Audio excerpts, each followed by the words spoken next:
Eh, ah, Ya está, ¿no? Tres. ¿Ya? Ujú. ¿Tres? ¿Dos? Buenas tardes. Ya, Muchas creo que gracias. ya. Bueno, muchas gracias, Ana, y el equipo de Amanecer y a todos los que nos están viendo en esta tarde. A nombre de Teremike, un gran placer hoy volver a ser un moderador para esta charla, para este pequeño diálogo entre amigos. Y bueno, el tema que nos tocó por acá es espiritualidad popular, o desde ahí vamos a partir. Me gustaría primero que pudiéramos relajarnos un poco el cuerpo. Hay que recordar que las pláticas, estos diálogos, no tienen tanto que ver con una serie de expertos, sino más bien con algo que la plática detona, que también es un poco liberar el cuerpo y liberar el espíritu. Entonces, yo le preguntaría a cada uno de ustedes cómo se siente, eh, y me gustaría que pudieras empezar, Chava, por favor. Claro, con gusto. Muchas gracias, Manuel, y a todo el equipo de Amanecer. ¿Cómo me siento el día de hoy? Me siento bien porque está a punto de llover y la verdad es que estos días se me hacen perfectos para compartir este tipo de reflexiones. Y estoy emocionado también porque el tema se me hace muy interesante y creo que hay mucho de dónde escarbarle y muchas cosas que podemos sacar de espiritualidad popular. Gracias. Gracias. Ana, ¿cómo estás? Ahora ya te tenemos en Guadalajara.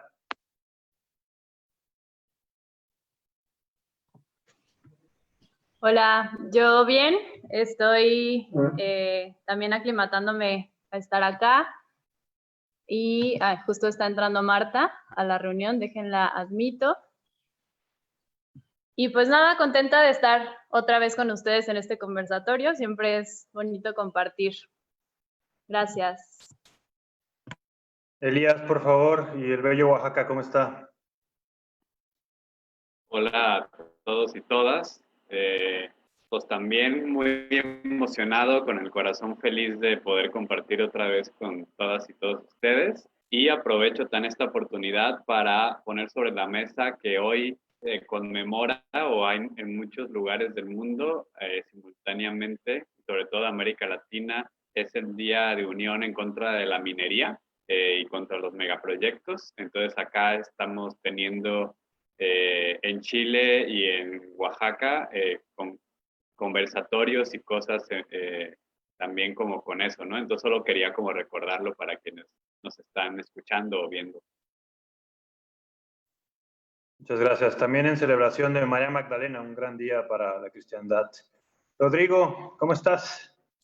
Hola, ¿cómo están? Pues muy contento también, muy emocionado por este tema, que desde que lo plantearon se me hizo muy interesante y creo que da como para bastantes aristas, ¿no? Y sobre todo que es un tema muy vinculado a la diversidad, creo yo.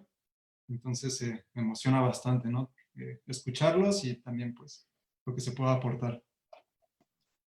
Muchas gracias. Marta, te escuchamos ahora desde España. Es para mí todo un placer saber de ti. ¿Cómo estás? ¿Cómo te sientes esta tarde? Desde Colombia. ¿Desde dónde? Bueno, estás en el planeta Tierra, ahí no fallo, gracias, sí.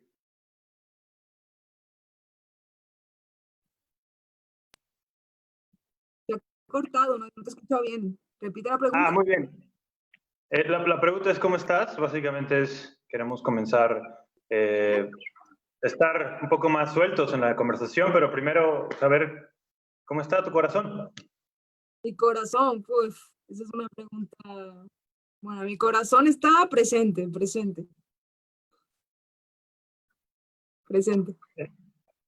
Muchas Sí. gracias con eso. ¿Cómo está? ¿Estás hablando, Marta? ¿Todo bien? Sí. Ok. Bueno. Marta, es que tú te tienes que acercar más a tu micrófono. Se escucha bajito. ¿Vale? Bueno, daré inicio. Hice la tarea como moderador y hay unas muy buenas lecturas que por aquí vamos a estar compartiendo, pero solo quiero partir del diccionario. Por ahí la palabra popular tiene un sentido primero que nada, de asamblea, de algo que está lleno de gente. El sentido latino tenía que ver con una parte del Senado, una parte del mundo, digamos, romano, que era considerado bajo, estratos que no eran literalmente entre plebeyos y los patricios. Tenemos una historia donde el pueblo se le considera de alguna manera pobre o menos educado, pero al mismo tiempo, o paradójicamente, es el más numeroso y el que más llena auditorios, ¿no? Y voy a dejar uno más, una definición más para pueblo, que tiene que ver del populus. Es un término latino que se usa también en unos signos, como se llama geomancia, pero es una especie de astrología de la Tierra. Y el populus es un signo con cuatro puntitos, así, literalmente como mis dedos, y significa la fuerza de lo que está cohesionado. Me gusta mucho también esa definición, lo que está cohesionado, lo que se mueve en bloque, ¿no? Muchas veces diríamos, cuando aparece populus en una tirada de geomancia, se dice que si sale desfavorable, entonces será muy desfavorable porque viene con toda esta gente. Pero si sale algo favorable, saldrá mucho más favorable porque lo acompaña la gente. Entonces, parece un factor importante y me gustaría que pudiéramos empezar a hablar un poco sobre qué es esto de espiritualidad popular, qué es lo popular y qué es la espiritualidad en ese sentido. ¿Quién quisiera empezar por acá?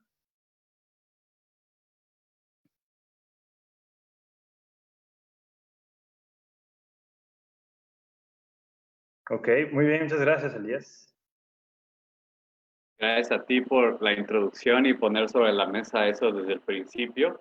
Y bueno, yo solamente así como también reflexiones detonadoras, creo que como casi siempre en estos conversatorios nos encontramos ante términos difíciles, ¿no? Yo me he encontrado, o sea, más allá de ir al diccionario, por espiritualidad popular de pronto entendemos un montón de figuras y de fenómenos que es difícil meter en un mismo cajón, ¿no? Por un lado, se tiende, y creo que ese sería el peligro, uno de los peligros de hablar de espiritualidad popular, es que se tiende a separar como de una otra espiritualidad como más de élite, ¿no? Como si hubiera una, digamos, de grupos selectos, ¿no? Una espiritualidad o inclusive ilustrada, ¿no? Sobre todo en la modernidad, ¿no? Como que la espiritualidad popular es supersticiosa y entonces esta gente que no tiene como cierta educación y así se habla, ¿no? Entonces la espiritualidad popular es como de cuestión supersticiosa y hay otra espiritualidad que sería como una ilustrada de personas que tienen más estudios, que saben más cosas, ¿no? Ese es uno de los riesgos o de los discursos que yo me he topado en la calle y en las comunidades. Por otro lado, están sus defensores férreos, ¿no? Están los defensores que justamente quieren recuperar de eso que le llaman espiritualidad popular, quieren recuperar como una dimensión así como muy nueva, mucho más profunda, inclusive disidente y disruptiva ante formas espirituales de la élite, ¿no? Entonces, más bien tendríamos que apostar por estos modos populares, porque estos modos son sabidurías ancestrales, ¿no? Yo creo que ambas posturas pues parten de justamente de esta división, ¿no? De que hay como eso, ¿no? Por otro lado, algo que también se ve, pues, y que es palpable, es que normalmente estas espiritualidades más de índole de élite, ¿no? Pues suelen ser más individuales, suelen ser inclusive precisamente porque es de acceso más difícil, y los otros son como más comunitarias, son de pueblos, de fiesta, ¿no? Son de poblaciones, son muy localizadas, o sea, mientras que las otras son muy universalistas en el sentido de que cualquier persona puede agarrar, o sea, en una espiritualidad de, digamos, de este corte un poco más ilustrada, ¿no? Alguien que hable inglés en México o en China puede agarrar un libro de un gurú gringo, ¿no? Y en cambio la espiritualidad popular suele ser como muy muy localizada, ¿no? En cuestiones del territorio, en santos patronos, por ejemplo, ¿no? Las fiestas patronales de un pueblo, o sea, no se festejan igual en ningún otro lado, ¿no? Entonces yo partiría como de esa distinción y solo recuperaría algo que sí se me hace como importante, y es que creo que sí hay una distinción que no sé si sería justamente con lo popular, eh, pero creo que se conecta de cierta manera y tendría que ver con el asunto de distinguir una serie de espiritualidades que tienen que ver con, con la búsqueda del provecho, del control, o sea, del intercambio y de poder como a partir de cierta juego o manejo de técnicas espirituales sacar cosas de tu provecho, sea salud, sea económico, sea cualquier cosa de esas, y otras que más bien se distinguen por su total apertura a lo radicalmente que no puedes ni siquiera comprender, mucho menos tratar de intercambiar o de manipular nada, ningún tipo de fuerza, ¿no? Eso. Ok, muchas gracias. Yo voy a tomar un poco de esto último para aventarles la bolita a los demás, porque justamente creo que parte de las lecturas, y creo que parte de ser mexicanos, es entendemos fácilmente la espiritualidad popular justamente por los santos patronos de las parroquias, ¿no? De lo más fácil, o de ciertos pueblos. Y si ha ocurrido, la mayoría de nosotros me parece que sí, ciertamente hay una especie como de transacción en este tipo de rituales populares. Siempre es o una manda, o es un tipo de salud, o es algo que se paga, ¿no? Y por ahí había lecturas al respecto. ¿Qué opinan al respecto de toda esta configuración en donde es tal vez más material, pero tal vez incurre en algunas desviaciones, o por así decirlo, incurre en algún otro tipo de problemas que las espiritualidades bien normadas no tendrían, ¿no? ¿Qué opinan? ¿Qué han vivido en los pueblos? ¿Qué han vivido en las ciudades alrededor de lo que consideramos esta espiritualidad popular de manera general? ¿Quién quiere platicar por acá? Marta, muy bien. Muchas gracias. Me encanta, ¿no? Pues yo he estudiado mucho espiritualidad, no es como al principio me gustaba, leía, pero luego me puse como a lo más intelectual, ¿no? Estudié el Islam, estudié el budismo, estudié como me fui a lo fino, ¿no? Ya al estudio fino, pero para mí es muy importante, yo lo que me da cuenta es que Dios no distingue si uno ha estudiado mucho o si no ha estudiado mucho, ¿no? Como eso da igual. Y de hecho el sufismo te lo dice, ¿no? Es como, hay un cuento sufi que dice que estaban pues en la tárica estudiando todos los estudiantes, ¿no? Con el maestro. Y había un estudiante que estaba todo el rato con el maestro, escuchaba todo, leía todos los libros, ¿no? Y luego había otro que simplemente lo que hacía era lavar los platos todo el día. Él lavaba los platos y así como que hacía lo que podía, ¿no? Y el maestro le dijo, aprende de ese, aprende del que lava los platos, ¿no? Y es como, a veces como todo ese conocimiento intelectual que adquirimos, hay que vaciarse para que llegue al corazón, ¿no? Para conectar con el corazón. A mí me llegó hace poco, estaba aquí en Bogotá en el autobús y había dos chicos que eran muy lindos, ¿no? Que eran de estas personas que piden dinero en el autobús. Y ellas estaban cantando, pero una energía súper bonita, ¿no? Como con un canto así. Y luego le pregunté, vaya, cantáis súper bien, no sé qué. Y dice, sí, es que es de nuestra religión evangélica, no sé qué. Yo, pues, pues qué lindo, ¿no? Que eso les sirva para conectar con el corazón y aportar algo al mundo que es su canto, ¿no? Entonces, para mí, como al final la espiritualidad, hay espiritualidad si hay corazón, ¿no? Es como hay veces que hay muchas teorías y muchas ideas y no hay corazón, no, no hay intención en las acciones, no hay emoción a veces, ¿no? Es como que están, es como, me parece también importante la espiritualidad, esa introspección, ¿no? Porque hay veces que es como buscamos ayudar al mundo, buscamos ayudar a los demás, ¿no? Como en ese servicio de la espiritualidad, en ese servicio, pero es no está la intención purificada. No sé si esto es un poco, quizá puede parecer un poco raro, pero desde un punto de vista psicológico sí se puede entender mejor. Y es que,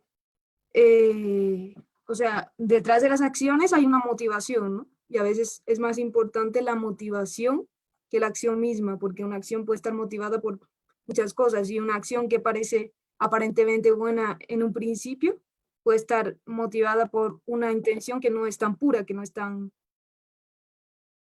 pura, entonces, que no es tan altruista, que es más egoísta. Entonces, me gusta mucho la pregunta que me ha hecho Manuel al principio, ¿cómo está tu corazón? ¿No? Es como, esa es la pregunta. Gracias, Marta. Me haces recordar mucho a este malentendido de la traducción de la Biblia, del Evangelio, que traduce pobres y otros dicen humildes, ¿no? Confundimos pueblo con, a veces con pobreza, pero a veces también con humildad, que es un valor, por ejemplo, ¿no? Eso es muy típico que luego nos confundamos o que la historia, las personas digan, ¿queremos ser pueblo? ¿Queremos ser pobres o queremos ser humildes? Por acá, ¿qué más pueden contarnos sobre su cercanía a la religiosidad popular? Siempre. Tere, buenas tardes. Hola, perdón por llegar tarde, como siempre. ¿Cómo están? Muy bien. Platícanos, ¿cómo te ha ido con la espiritualidad popular? Platícanos eso, ¿dónde la has vivido? Un ejemplo concreto. Ok. A mí me impresionó muchísimo la iglesia de San Juan Chamula, porque me acuerdo que en alguna clase la habían criticado mucho, ¿no? Como hay esta iglesia sacrilegia,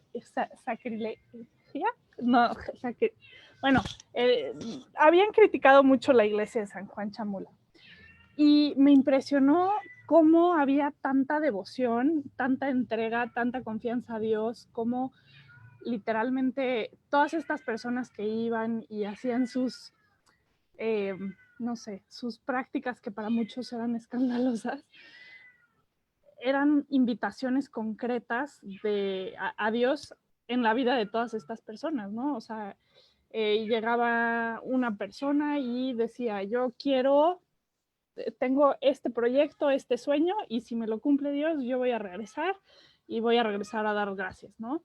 Entonces, ¿qué tanto nosotros tenemos estas invitaciones activas a Dios o a lo divino en nuestras vidas, ¿no? A mí se me hizo súper bonito. Y justamente habíamos platicado en el grupo que hay muchas personas que califican este tipo de espiritualidad que a lo mejor no es, no entra en lo institucional. Muchas personas llegan a decir que es herejía o que no se adapta al dogma y bueno, de entrada yo no estoy de acuerdo con el dogma, pero me parece triste que perdamos tantas cosas que nos puedan acercar a Dios por la idea de lo institucional y la idea de lo que es bueno y de lo que es malo, ¿no? Pero bueno, ¿ustedes qué opinan? Aquí hay un gatito que apareció, por eso se escuchan los maullidos, perdón. Sí, nos sorprende. Ya dale de comer, por favor. Y me gustaría darle la palabra a Rodrigo. Rodrigo, ¿tenías algo que contarnos, por favor? Sí, bueno, justamente me he quedado pensando en estos días con respecto a lo que platicábamos un poco en el chat, un poco pensando en esta división que existe, sí, como siempre, entre vulgo y como el resto de la multitud, perdón, y una élite, digamos, puede ser sacerdotal o de otra índole. Pero me he quedado pensando bastante en que generalmente cuando hay estas divisiones, lo que es como el vulgo queda abandonado, ¿no? Digamos, a nivel institucional, ¿no? Y muchas veces, o por ejemplo en el caso ya más específico de América Latina, de México, pues queda abandonado, digamos, porque se le vincula a lo que mencionan a la pobreza, ¿no? Se le vincula a la ignorancia, etcétera. Pero a mí lo que me llama la atención es un poco cómo estos grupos que quedan, digamos, en los márgenes de la sociedad, tienen la capacidad de expropiar su religión, ¿no? O sea, decir, bueno, sí tenemos esta religión con unos símbolos dados, ¿no? Por las instituciones, pero cómo son capaces ellos de expropiar todos estos símbolos, continuar la tradición, porque en realidad no es que estén rompiendo con la tradición, sino que la están resignificando, y a partir de eso, pues, darse, ¿no? Una religión a ellos mismos, ¿no? Eso a mí, desde mi perspectiva, es donde se encuentra el valor de la religión popular en muchos casos, pensando exactamente en el tema de la Santa Muerte. Pues es muy interesante eso, ¿no? Porque la mayoría de los devotos que se han dado al culto de la Santa Muerte, pues son personas generalmente que han quedado fuera, ¿no? De las instituciones, que no son aceptadas por el dogma, por X o Y razón, ya sea que porque son homosexuales o porque han delinquido, etcétera, ¿no? Entonces, a mí me gusta cómo ellos tienen esta capacidad de buscar un símbolo que sea inclusivo para todo este grupo de personas y darse una religión a sí mismos. Digamos, para una persona, me imagino que sea católica y o musulmana, ¿no? Y que tenga estos fundamentos en su religión muy marcados, pues claro que le va a parecer a lo mejor poco entendible, pero creo que también lo que es un poco entendible es que estas personas queden fuera de la institución por, digamos, sus circunstancias, ¿no? Entonces, eso a mí me llama la atención, como sobre todo de la religión popular. Me gusta lo que dices, pero me gusta por un dato muy importante que es, bendito Dios, la religión popular se aleja de la institución, porque institución parece una marca de muerte. Me hace recordar también, abonando, a una cosa que se llama el señor Jagannath. Tal vez lo conozcan gente ahí cerca de los Hare Krishna. Bueno, el señor Jagannath es una figura prevédica. Es una deidad viejísima, que alguna vez dijeron por ahí, se les ocurrió decir que era Vishnu y que era una serie de dioses ya canónicos. Es decir, el movimiento es inverso. Primero ocurre en lo popular y luego, después, los oportunistas sacerdotes dicen, no, es nuestro. Eso es muy curioso. Y de hecho, cuando ya lo agarra el sacerdote, ya es más o menos como la decadencia de una religión. Quiero escuchar, Belén, por favor, ¿qué piensas al respecto? Gracias, Manuel. Pues a mí, como para abonar como otra perspectiva, digo, se me ha hecho como muy rico lo que han estado compartiendo, pero estaba pensando como en mi experiencia personal y creo que la religión que no es, o la espiritualidad más bien que no es popular, es la que utiliza las enseñanzas místicas con fines egoicos, ¿no? Y eso para mí es como lo contrario a veces a lo popular, aunque no siempre. Pero estaba pensando, por ejemplo, cómo a veces nosotros que podemos presumir tal vez que estamos fuera de una institución y por eso nos sentimos así como, ah, qué chido, ¿no? Yo no pertenezco a una religión institucionalizada porque, pues, no, qué hueva, ¿no? Pero cómo nosotros también a veces, al compartir prácticas, al compartir enseñanzas que a nosotros nos han movido, podemos también hacerlos con fines egoicos, que al fin de cuentas son para dominar, para ser totalmente como excluyentes, ¿no? Esta espiritualidad es para ciertas personas, ciertos dones son para ciertas personas, ciertas gracias son para cierto grupo de personas que practican muchísimo y que hacen muchísima meditación. Entonces, como cuando nos empezamos a alienar de las demás personas por una creencia religiosa, espiritual o mística, creo que podíamos caer nosotros también en ser institucionales o patriarcales con las enseñanzas. Y creo que podríamos hablar de un millón de cosas, ¿no? Y se me hizo chido como el panorama general que planteaba Elías al principio hay de estas espiritualidades y de estas, pero creo que así como concretamente, para mí como lo que más me mueve y me invita a hacer, o sea, a mí en lo personal, en mi interior, es a cuestionarme cuando estoy siendo institucional con creencias espirituales y cuando estoy utilizando la experiencia espiritual que a mí me ha movido para estar con otras personas. Y eso. Muchas gracias. Salvador, ¿qué opinas por allá? Gracias, Manuel. Y gracias a todas y a todos por lo que han compartido, porque sí abonan mucho al tema y me abren a mí también mucho la perspectiva. Me quedé mucho pensando en lo que compartió Marta, porque yo también tengo una idea muy similar en cuanto a que muchas veces la espiritualidad la podemos llegar a vivir desde la parte del intelecto, desde leer, aprender, conocer las oraciones, conocer los mantras, conocer los nombres, las diferentes deidades, los símbolos, los rituales y cómo se utilizan. Y a veces el estar tan entrados en eso, y no a veces, quiero irme un poquito más profundo y decir casi siempre, cuando nos clavamos en la parte mental, vivimos una espiritualidad de la mente, una espiritualidad racional, una espiritualidad que podemos medir tal vez con palabras.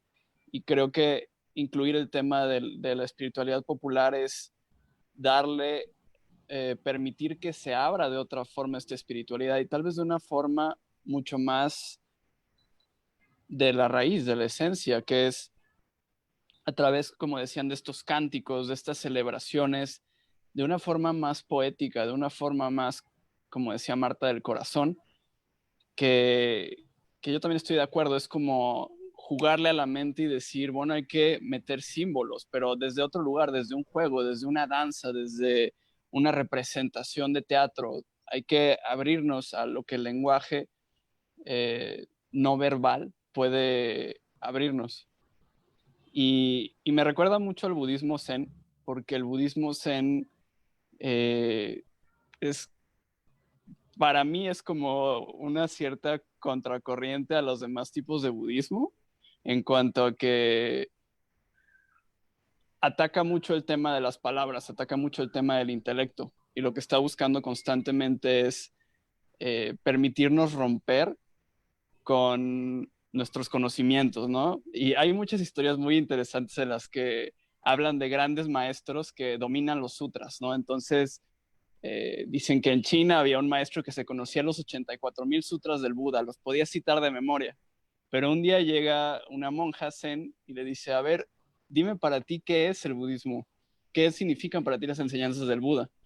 Y este gran maestro conocedor intelectual se queda callado y no le puede responder porque realmente no las ha vivido, solamente conocía las palabras.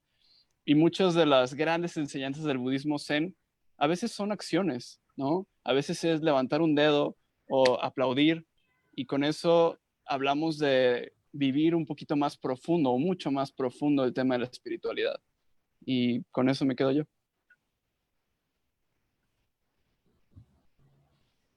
Yo quisiera un ligero resumen para que podamos analizarnos o volver a detonar la discusión. Por un lado, Marta y Salvador hablaron desde las religiones universales o de alguna manera conocidas, como los sufis, musulmanes o el budismo zen, y desde allí partieron para decirnos qué es lo popular. Y por otro lado, Ana y Rodrigo nos hablan de la exclusión de un proceso institucional, de un proceso de los que no merecen tal información frente a los que sí. Elías, por supuesto, Wikipedia, lo que quiere decir es, Elías nos dio un gran panorama alrededor de cómo podríamos situar el mundo de la espiritualidad popular. Lo que quisiera que no se nos escape es cómo volvemos a, porque creo que vamos por sendas muy distintas, cada uno de nosotros. Tere también nos dio por ahí una experiencia muy concreta. ¿Cómo volvemos a ser de nosotros, primera pregunta, de nosotros, populares, y dos, de las religiones, hacerlas populares? ¿Cuál de los dos es el primero que llega antes? Quiero detonar esa pregunta. Duda, ¿a qué te refieres con hacernos populares? Perdón.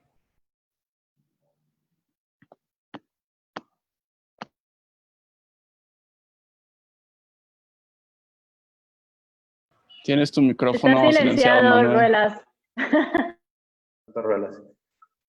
Aquí hay mínimo dos definiciones de eso. Tiene que ver con lo humilde, que aprende lecciones espirituales, y que tiene que ver con lo que pertenece al ancho del pueblo, o al pueblo no ilustrado, ¿no? Entonces, lo humilde o lo no ilustrado, lo no educado. Cualquiera de esos dos. Ya dependerá de ti.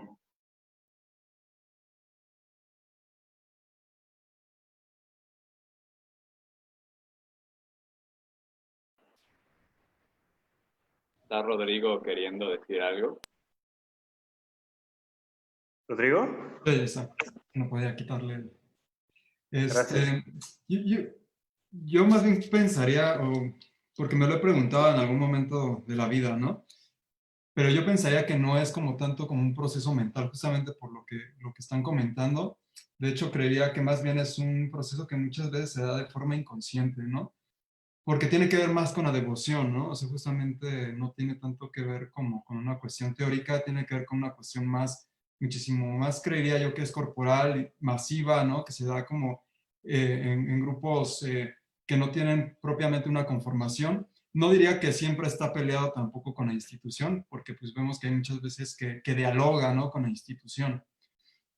Pero no creería que sea de esa forma. Yo creía, por ejemplo, en América Latina creo que lo tenemos masivamente porque pues tenemos como una afinidad a la devoción justamente, ¿no? A la danza, a todas estas cuestiones muchísimo más que no son tan pensadas, ¿no? También yo, por ejemplo, el otro día me preguntaba por qué no había este tipo de místicos que escribieron tanto en América Latina, ¿no? Y entonces yo pensaba, claro, porque la mística de América Latina tiene que ver muchísimo más, digamos, con estas cuestiones corporales, ¿no? Por ejemplo, en el caso del Islam yo lo he visto muy claramente en el chiismo, ¿no? Donde hay gente que, pues, que se flagela, como sucede acá en Tasco, ¿no? Y que su religión tiene que ver con una cuestión muchísimo más corporal, con nociones del martirio, con nociones, digamos, hasta cierto punto como de la muerte, y que todos estos procesos no se dan, digamos, de una forma consciente, ¿no? O sea, que en muchas ocasiones se encuentra la oposición de los clérigos y que después de un tiempo en el que se puede lograr hacer un armazón que lo sustente, que lo fundamente, pues es que se les da entrada, ¿no? Pero no creería que uno por sí mismo pueda llegar y decir, voy a hacer, o voy a volver a lo popular, como digamos, como una nueva creación, ¿no? Pues lo popular está ahí, ¿no? Que son pues las peregrinaciones, ¿no? Lo que sucede, pues no solamente yo diría que en los barrios bajos, ¿no? Hay gente de alto poder adquisitivo e incluso que comparte ambas formas, ¿no? De devoción, ¿no? La intelectual y la que es más, pues así de fiesta y esas cosas. ¿Alguien quiere tomar la palabra? Ah, Yo quisiera solo mencionar que los comentarios que tenemos, o sea, para no dejarlos así como de lado. Bueno, así como tenemos uno de Valenzuela, pero no de esta Tere Valenzuela, sino de otra Tere Valenzuela, de la mamá de que dice, la experiencia espiritual no es popular o institucional, es experiencia de vida plena desde donde estés, no catalogar. Creo que un problema es tener que darle una connotación en un espacio. Eso nos comparte Tere, muchas gracias. Después Julio Barbarino, que es un amigo de Argentina, nos saluda. Hola Julio, qué chido que te unes. Y Alejandro Bueno dice, Elías, tu barba me recuerda a Norbert. Bueno, es chiste local, un profesor mío de la preparatoria y también pues de Alejandro y de Ana y de Salvador también, creo que lo conocieron. Pues eso, digo, sí tengo algo que decir, pero estaban otros levantando la mano, entonces adelante. Ana, ¿verdad? Vas, Ana. Gracias. Pues, así como respondiendo un poquito a tu pregunta. Ay, perdón. Esperen. Ya. Respondiendo un poquito a tu pregunta de cómo hacernos de una espiritualidad popular, pues yo diría que como, o sea, si la espiritualidad institucional es excluyente con las minorías y también es académica, es intelectual, pues es patriarcal, es sobre todo blanca y colonizante, pues irnos a una espiritualidad contraria a todo esto, ¿no? Entonces, ir con las minorías, ¿no? Yo, por ejemplo, siendo mujer, ¿cómo puedo llevar la espiritualidad a otras mujeres que no se han sentido bienvenidas en espacios de religión institucional, ¿no?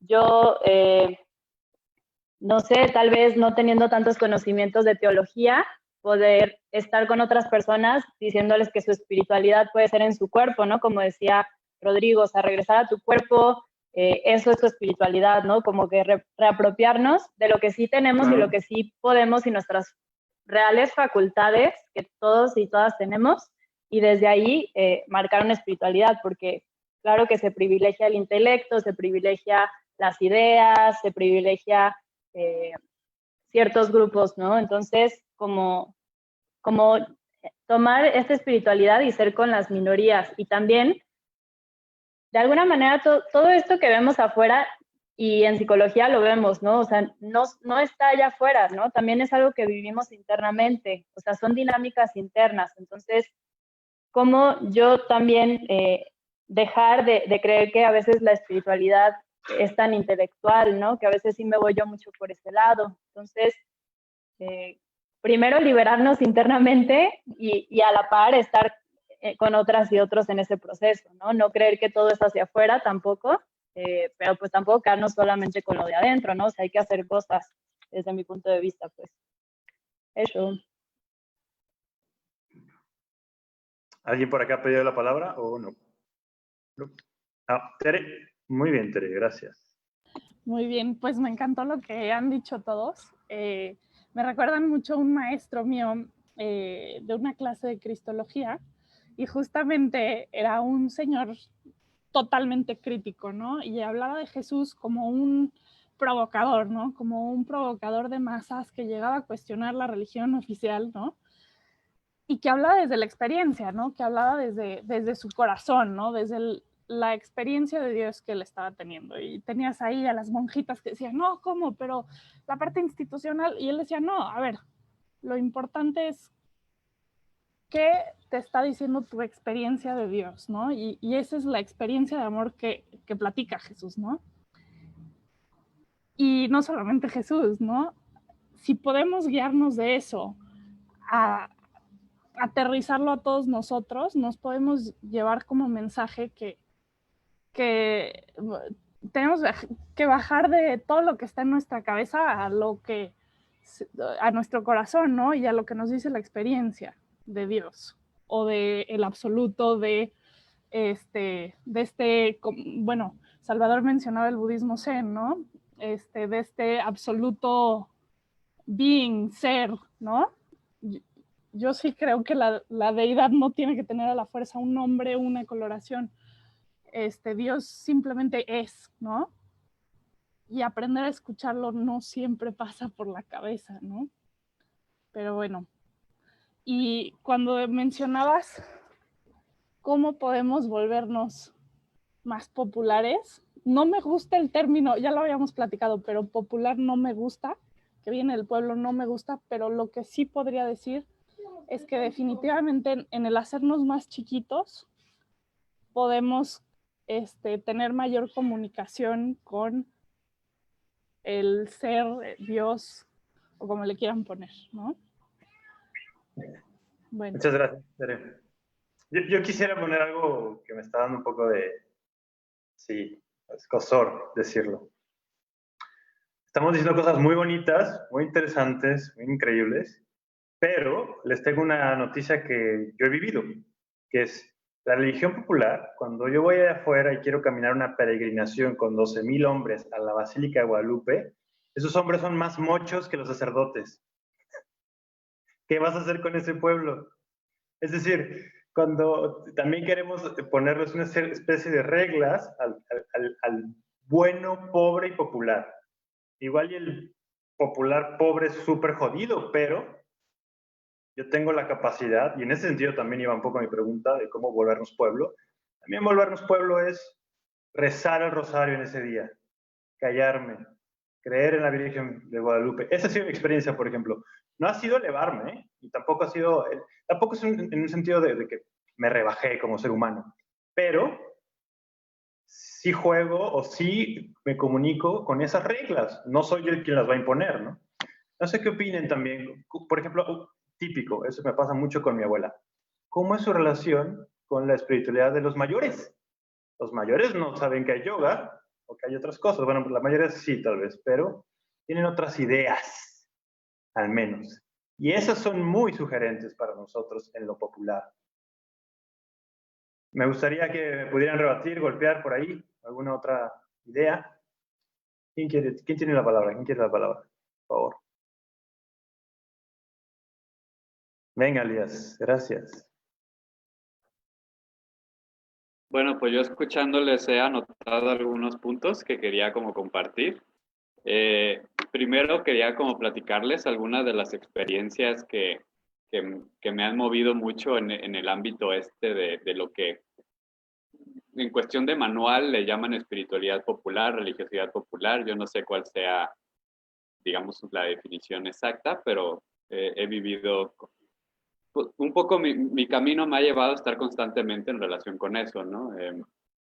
Entonces puedo, por ejemplo, cosas indirectas. Creo que cualquier persona que nos ha tocado un 28 de octubre en el metro de la Ciudad de México, y Rodrigo no me dejará mentir, ni Tere, pues es una cosa fuera de este mundo. O sea, yo no creo que pase eso en me atrevería a decir que quizás y ni siquiera el 12 de diciembre, ¿no? En ninguna parte del mundo. Pero yo creo que ni siquiera el 12 de diciembre, ¿no? El 28 de octubre, que es el día de San Judas Tadeo, es una cosa impresionante, ¿no? Yo he visto Judas Tadeo literalmente más grandes que yo, y yo mido 1,89, en el metro, ¿no? Estatuas del metro, en el metro, ¿no? Es una cuestión fabulosa, ¿no? Es algo que de plano no se explica de otra manera, ¿no?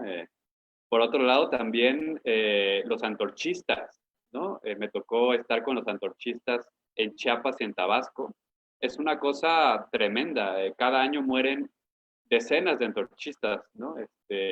Y mueren de cansancio, mueren porque los atropella un tráiler, ¿no?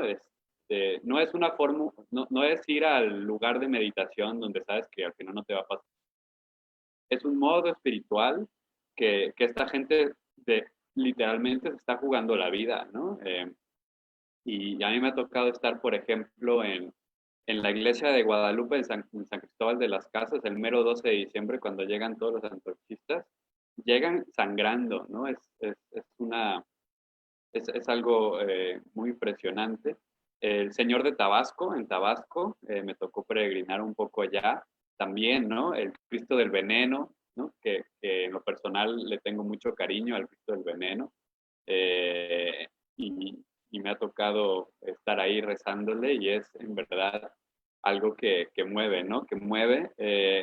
San Juan Chamula, ya lo había mencionado Tere, para mí tiene como cosas contradictorias en el que una cosa es lo que se ve en la iglesia de San Juan Chamula, que es más bien el culto económico de la mafia de los Chamula, que son una mafia tremenda, o sea, ni siquiera los Zetas le pudieron ganarles. Y otra cosa es en las casas de los Chamulas, ¿no? Me he puesto borracho con Posh, que es su bebida, y es una cosa tremenda, ¿no?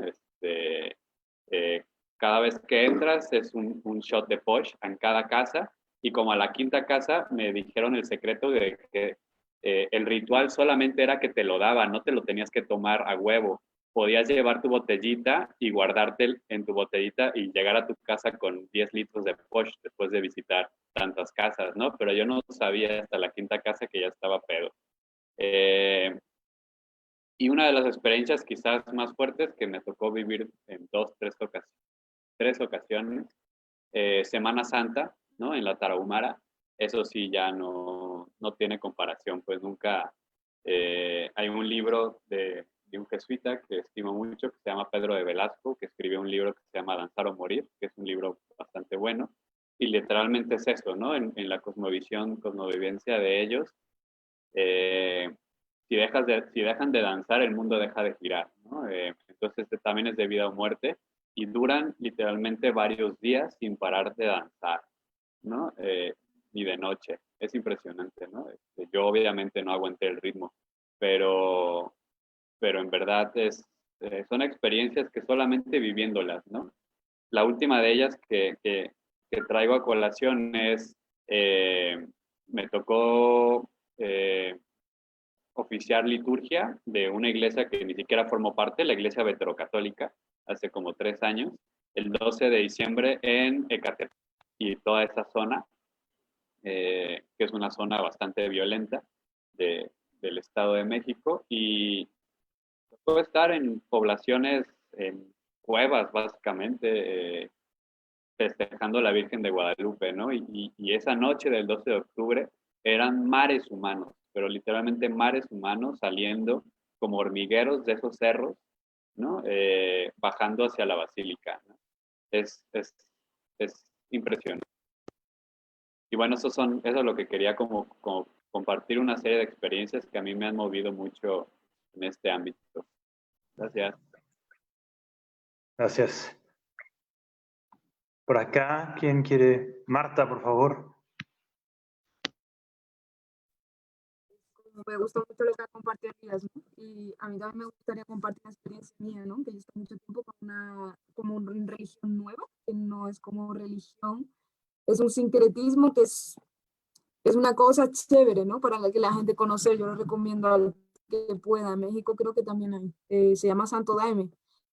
Es como una mezcla de culturas, pero que tuvo origen en el Amazonas, ahí en Brasil, de un negro, un esclavo negro, que un chamán le dio esta medicina que usan los indígenas que se llama ayahuasca, que ahora se está investigando para la cura de enfermedades psicológicas, físicas y todo. Y él recibió como que tenía que hacer una doctrina. Y entonces empezó ahí con la nada, con los pobres, con los indios de la selva, como a organizar a la gente, a ponerle el ritual, a organizarla, les empezó a hacer los vestidos. Bueno, empezó él como a recibir.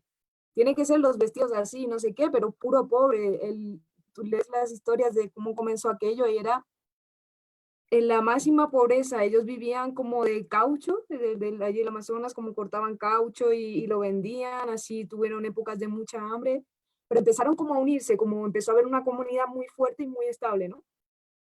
En ese lugar tan recóndito, porque ellos vivían, comenzó en un lugar, pero luego se fueron al medio de la selva, al fondo de la selva, porque el que lo recibió decía que tenía que ser el fondo de la selva. Bueno, hoy 100 años después, esto es como un sincretismo, una doctrina que se ha expandido por todo el planeta. Es algo que está en todos los países del mundo y que no es solo de los pobres, al revés. En Europa quien practica este sincretismo es probablemente gente con dinero, porque se usa como una medicina, que es la medicina esta de la ayahuasca, que hay que traerla del Amazonas y cuesta dinero. Entonces, realmente, por ejemplo, en Holanda, que es un país para mí como de los sistemas sociales, económicos y todo, mejores del mundo, dentro de lo que hay, porque es como que tiene mucho desarrollo, pero humano también, no como otros países que tienen mucho desarrollo económico y no hay condiciones sociales para la gente, sino que Holanda para mí es como que hay muchas libertades y muchos derechos. Pues en Holanda hay una iglesia de esta, del Santo Daime, de las mayores, más fuertes del mundo, bueno, después de la del Amazonas, que es la más grande, obviamente. Y vamos, la gente que va allí son personas muy cultas, personas con mucha educación, con mucho nivel cultural, con mucho bagaje, que no es cualquiera, pero vas a Brasil, ¿no? Y allí es como hay de todo, hay como gente con mucho dinero, gente muy pobre, gente que ha estudiado mucho, gente que no tiene estudios y que vivía en condiciones muy malas y ahora está allí, ¿no? Entonces, es chévere para mí como al final, ¿no? La espiritualidad a mí lo que me da cuenta es como que te hace como, te abre los ojos a la realidad del amor, en el sentido de que te deja con lo esencial, como te quita todo lo que no es necesario, todo lo que no es real, todo lo que es cuánta plata tienes, cómo vistes, no sé, todo lo que has vivido, no sé, es como que te dejas solo con el amor, ¿no? Y ahí cuando empieza a haber amor real, hay personas que vienen de diferentes partes del mundo, con diferentes familias, con diferentes niveles socioeconómicos y culturales, y todos somos humanos y todos podemos llevarnos bien, podemos vivir juntos, podemos entendernos, ¿no?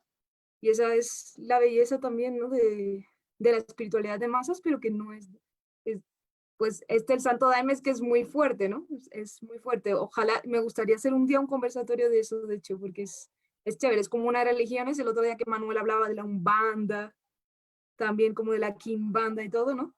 Es como una de las cosas que realmente merece la pena conocer porque sí, es espiritualidad popular, pero también es cultural y el ritual tiene mucha sabiduría, o sea, hay mucha sabiduría ahí realmente.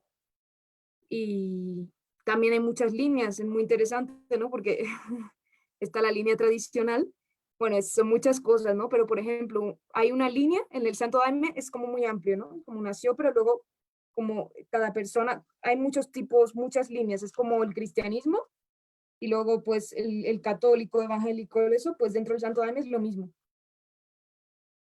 Hay una línea, por ejemplo, que es, a mí me llama mucho la atención, que es de los Rastafaris, que es reciente.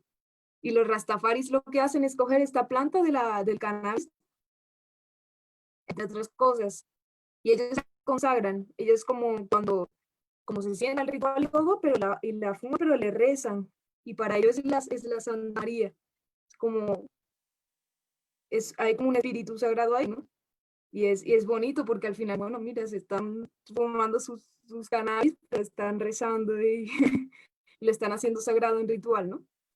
Entonces también es para mí recuperar el sentido de lo sagrado en lo cotidiano, ¿no? En lo que hacemos.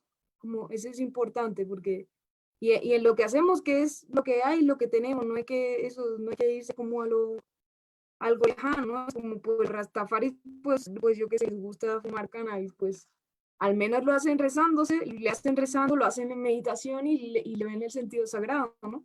No como otras personas que a lo mejor ya llega la drogadicción, que toman estas sustancias y ya entran unas energías negativas que no les hacen bien. Es como le dan el contexto, ¿no? Y el recuperar el sentido sagrado también, no sé, es como ese sentarse en círculo, ¿no? Yo en una de mis aventuras que estuve, recuerdo algunos momentos, ¿no? De estar simplemente sentado en círculo con la gente y compartiendo música o compartiendo comida así con un círculo grande de personas. Es como, a mí eso en muchos momentos me ha recordado al mensaje de Jesús, porque pues yo después de haber crecido en un colegio cristiano, pero donde no se enseñó bien el cristianismo, ¿no? A mí no se me enseñó correctamente. Gracias a Dios, porque luego conocí, ¿no? Pero realmente recuperar el mensaje de Jesús, que para mí es volver eso, a esa unión, ¿no? A esa unión con los hermanos, con los hermanos, con los hermanos, ¿no? La última cena de Jesús es como un símbolo de lo que tenemos, que es pan y que es vino, y lo vamos a compartir, ¿no? Y nos vamos a pegar una fiesta, pero recordando a Dios, ¿no? Marta, Y Marta, sí, eso. quisiera probarte un poco la voz para pasarla. Muchas gracias. Marta, y también Sí, aprovechando claro, vale, gracias. un poco lo que dijiste ahorita al final, que tiene que ver con rituales o eventos que ocurren de manera grupal, podría ser otra definición más para hablar de una especie de populus, una especie de conjunto de personas. Pasan cosas increíbles, ¿no? Pueden pasar enfrente de un fuego, enfrente de un canto, enfrente de, puede ser cualquier tipo de santo, católico, indio o no teísta, pero hay una fuerza muy particular cuando la gente se reúne. Creo que eso también hace tan increíble lo popular. Sí. ¿Qué opinan de esta fuerza que proviene de hacer, como diría el Evangelio, cuando estén más de dos, ahí estaré yo? Hay una fuerza muy particular que creo que eso es lo que más nos seduce del mundo de la espiritualidad popular.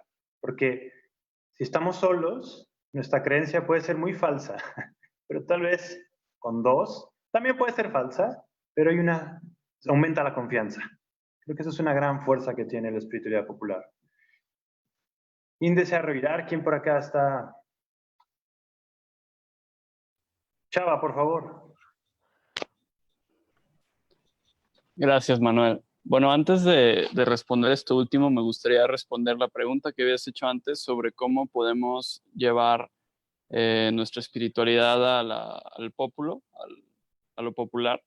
Y me remonta a una conversación que tuvimos tú y yo, Manuel, en la que platicábamos sobre cómo hay todos estos conocimientos muy profundos. Una vez más me retomo al budismo, pero que no se entienden, y sobre todo para las personas que somos occidentales, que crecimos con otro tipo de creencias de religión, pues nos es muy difícil a veces desglosar o entender estos conocimientos o este tipo de espiritualidad. Y yo creo que la mejor manera de acercarla a las demás personas es traduciéndola al lenguaje común, traduciendo eso que tal vez viene desde hace miles de años y se explicó de cierta forma, explicarlo de una forma en la que la podamos entender el día de hoy, como mexicanos, comiendo tacos, tomando el camión, con cosas cotidianas, que era lo que hacía Jesús, lo que hacía el Buda también, lo que hacían grandes maestros, el poder contar historias, el poder usar metáforas, porque creo que eso es una manera de acercarnos a cosas muy profundas que si las viéramos tal vez de una forma muy intelectual, estaríamos más revueltos en lo que significa que realmente viviendo lo que nos están diciendo. Y con lo otro que mencionaba sobre el acto de unirnos y de los rituales, se me hace algo muy fuerte porque aunque estemos en silencio reunidas muchas personas, y lo hablo en el tema de la meditación, muchas veces cuando empezamos a meditar, el mejor consejo que nos pueden, uno de los mejores consejos que nos pueden dar es medita con más personas. Y yo me acuerdo cuando empecé a meditar que leía esto y decía, ¿cuál es la diferencia de estar sentado un ratito en silencio, respirando yo solo en un cuarto, que estar con otras 5 o 10 personas? Y la verdad es que se me hacía algo muy incongruente. Pero una vez que estás con otras personas haciendo lo mismo, aunque eso mismo sea solo respirar o sea recitar una oración o estar en un ritual de cualquier tipo de religión, es juntar una intención y es abrirnos a manifestar algo más grande, es recordar la unión que tenemos entre todas y todos y que va más allá solamente de palabras o solamente de cuentos espirituales que a veces nos podemos llegar a escuchar, es vivir en carne propia el no estamos tan separados como creemos y la unidad tampoco está muy lejana a nosotros, podemos encontrarla de maneras muy sencillas. Eso, gracias. Muchas gracias. Tere, tenías la palabra, por favor.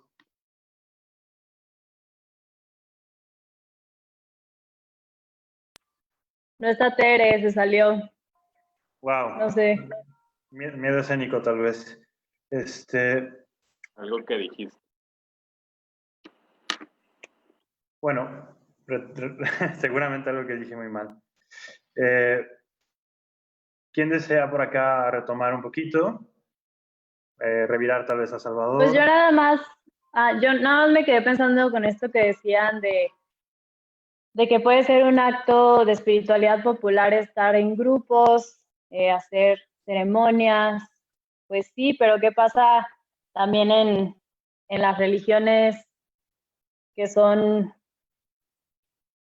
pues que también promueven este tipo de espacios, pero no tienen nada de popular, ¿no? O sea, creo que también a veces nos podemos confundir, o sea, creo que también hay espacios que pueden promover y que se vean muy bonitos y la comunidad, pero a fin de cuentas estamos replicando pues tal vez algunas narrativas no tan chidas. Ahí está Tere entrando otra vez, ahorita le damos la palabra.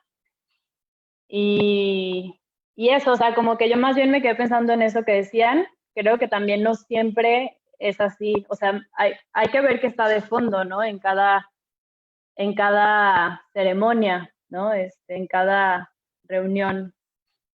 Ya salió la chica ortodoxa. Muchas gracias, Belén. Eres muy ortodoxa al pensar así. ¿Hay algo correcto y algo incorrecto? Seré mi pregunta para ti. Te lo estoy revirando, Ana? ¿Cómo? Te lo estoy revirando. ¿Hay algo correcto y entonces hay algo incorrecto en esto de las espiritualidades? Porque entonces... Pues más bien yo estaba contestando tu pregunta que decías que la espiritualidad popular se puede ver cuando se juntan algunas personas a tener prácticas ceremoniales y no creo que siempre sea una espiritualidad popular eso. Más bien. Ok. Elías, si quieres primero, Tere pediste la palabra, ¿verdad? ¿Sí? No, pero aprovecho para hablar de los rituales, ¿no? Que me parece muy una discusión interesante hasta qué punto el ritualizar la espiritualidad se convierte en también un problema, porque muchas veces nos quedamos atrapados en que algo externo nos va a acercar a Dios o a esta plenitud, cuando en realidad es algo que tenemos adentro de nosotros, ¿no?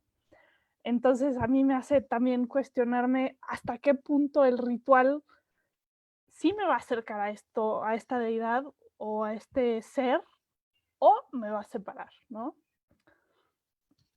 Es todo. Elías, por ahí.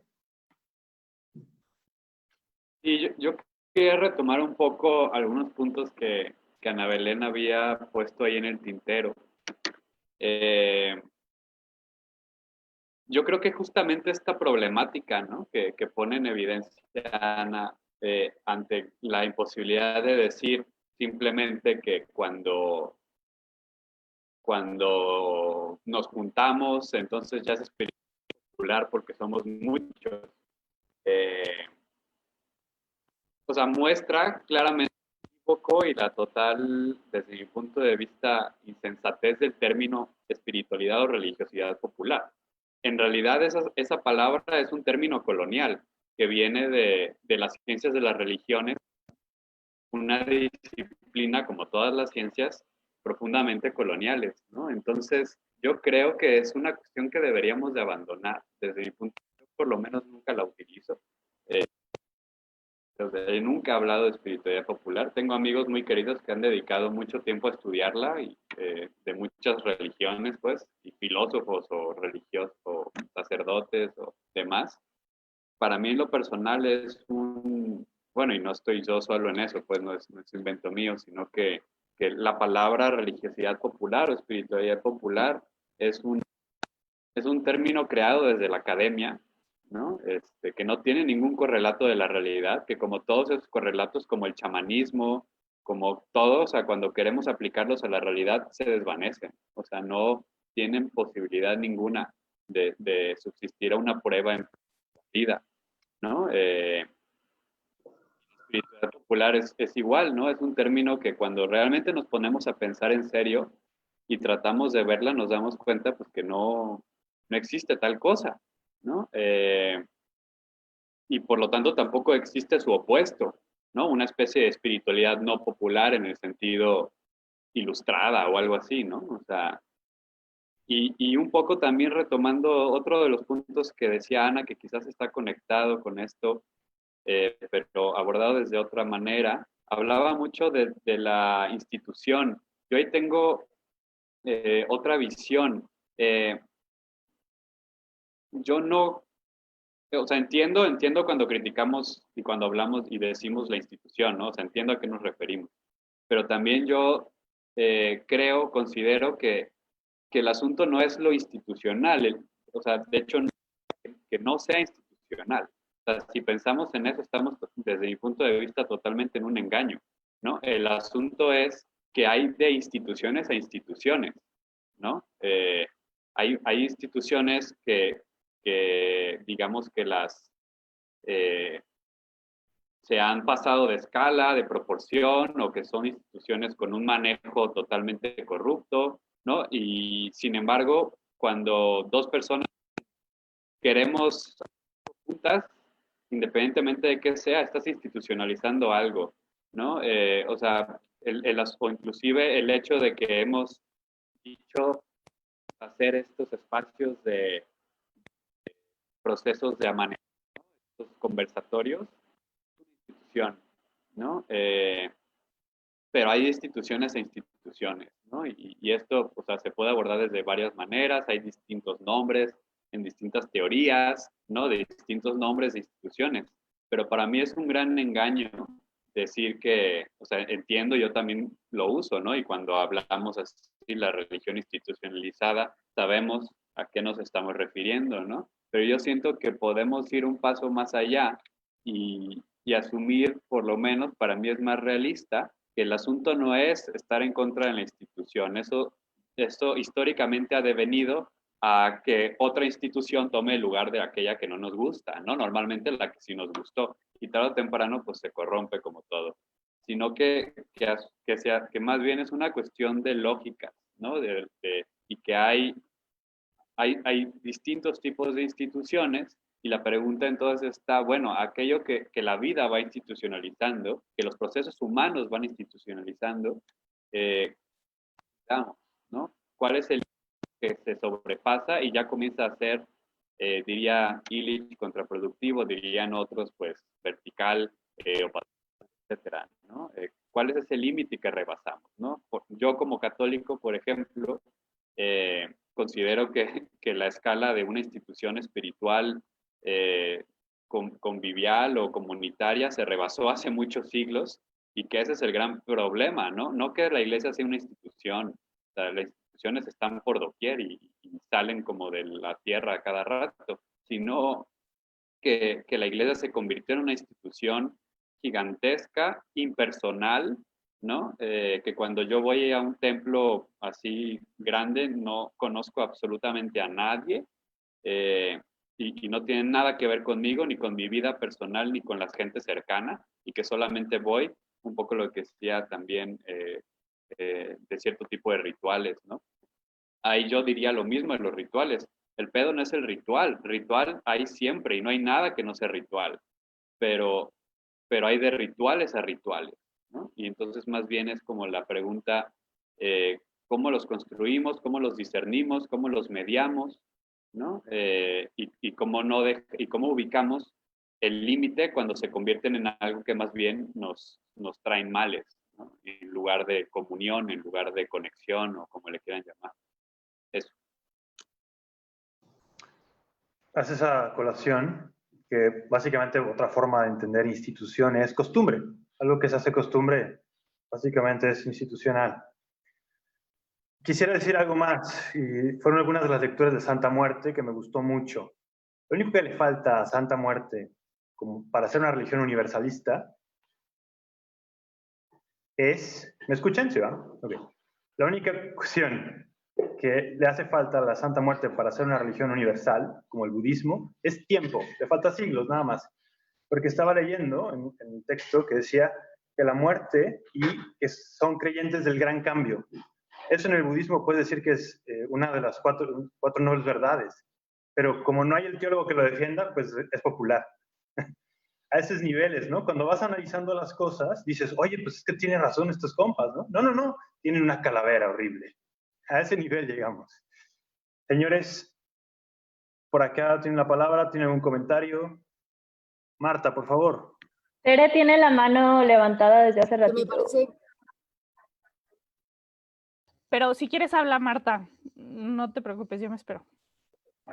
Vale. No, que solo que me parece muy importante lo que ha dicho Elías de que es una diferencia en la representación. Por ejemplo, lo que hablamos los seres humanos de Dios, ¿sabes?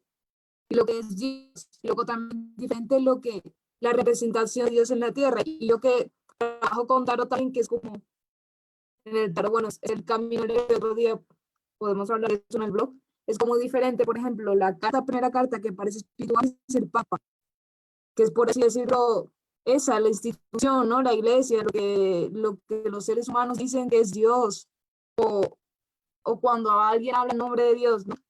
Y la última carta, que es la más espiritual, que es el mundo.